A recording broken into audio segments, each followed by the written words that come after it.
আমাদের গাড়ি হ্যালো সবাইকে, আজকে আমরা আসছে। ভোর কই ভোর কই সবাই ডাক ডাক ডাক। একসাথে বেরিয়ে পড়লাম বেড়াতে যাওয়ার উদ্দেশ্যে। তো হ্যাঁ, আসো এখানে আসো। আমাদের ভোরের ট্রেন ছিল 6টা 5-এ, তাই গাড়ি চলে এসেছে, আমরা সবাই মিলে গাড়িতে উঠে পড়লাম। তারপরে গাড়ি রওনা দিল হচ্ছে স্টেশনের উদ্দেশ্যে। আর সত্যিকারে বলতে গেলে হচ্ছে ভোরের বেলায় কলকাতা দেখার মজাটাই কিছু আলাদা। আর হাওড়া স্টেশন তো সেই সুন্দর লাগছিল, খুবই সুন্দর। আর হাওড়া স্টেশনটা তো অসাধারণ একটা সুন্দর। আর এরকম করতে করতেই আমরা স্টেশনে পৌঁছে গেলাম। আর যেহেতু আমাদের ট্রেনটা ছিল হচ্ছে সকাল 6টা 5-এ, একটু তড়িঘড়ি করেই চলে যাচ্ছি। আর আমাদের প্ল্যাটফর্ম নাম্বারটা ছিল হচ্ছে 7। তো ওখান থেকেই আর কি আমরা রওনা দেবো।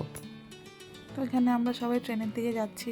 আমাদের সাথে ছিল সুপর্ণাদি, চাঙ্কু, প্রিয়া, টুনু, আমি, আনবার, সোনু, মুগলিদা আর আমার বর।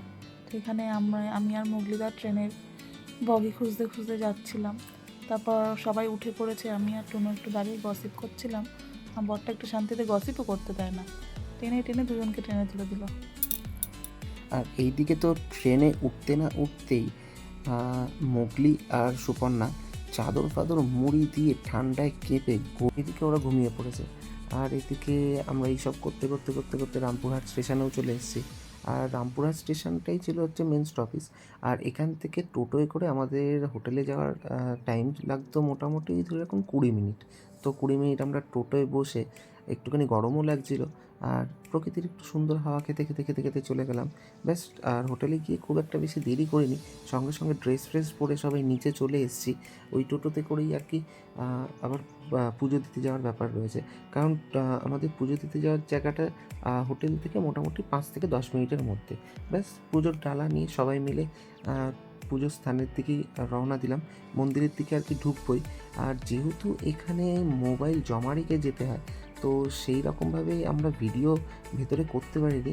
তবে সুপর্ণা বুদ্ধি করে একখানা মোবাইল নিয়ে গেছিলো লুকিয়ে। হাত তোলো, হাত তো তোলো। ওটাতেই একটা সুন্দর করে ভিডিও করে জয় মা নিয়েছি। বলো। আর এখানে আমরা বসে আর কি একটুখানি পুজোর সামগ্রীগুলো দেখে নিচ্ছিলাম। তারপর আমরা ঠাকুরকে সবাই নমস্কার করে একটু ভিডিও টিডিও করে নিয়ে, গল্প টল্প করে নিয়ে, কিছু ফটো শটো তুলে সবাই মিলে চলে গেলাম হোটেলের উদ্দেশ্যে। হোটেলে গিয়ে এক ফোঁটাও সময় নষ্ট না করেই আমাদের হোটেলের সুইমিং পুলটা ছিল খুব সুন্দর। ব্যাস, সবাই মিলে এসেই সুইমিং পুলে ঝাঁপিয়ে পড়লাম। আর সুইমিং পুল মানেই তো একটা বেশ মজাদার ব্যাপার স্যাপার। তো মজা করে করে জলের মধ্যে লাফঝাপ মারছি। আর তার মাঝখানে বেশ কিছু ছবি তোলা হচ্ছে। ওই যে পেছনে যে খুব মোটাটাকে দেখা যাচ্ছে, ওই মোটাটাই হচ্ছে আনবার। আর ও একদম সেই লেভেলের প্রফেশনাল ফটোগ্রাফার। জলেও কিরম ছবি তুলছে দেখছেন। ও শুধু টুনুর নয়, আমাদেরও অনেক সুন্দর সুন্দর ছবি তুলে দিয়েছে।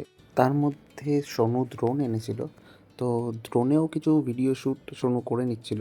তো আমরাও দেখছিলাম একটুখানি। ব্যাস। ব্যাস, আজকের দিনটা আমরা এইভাবেই মজা করে কাটালাম সবাই মিলে। আবার দেখা হচ্ছে নেক্সট ব্লগে। বাই।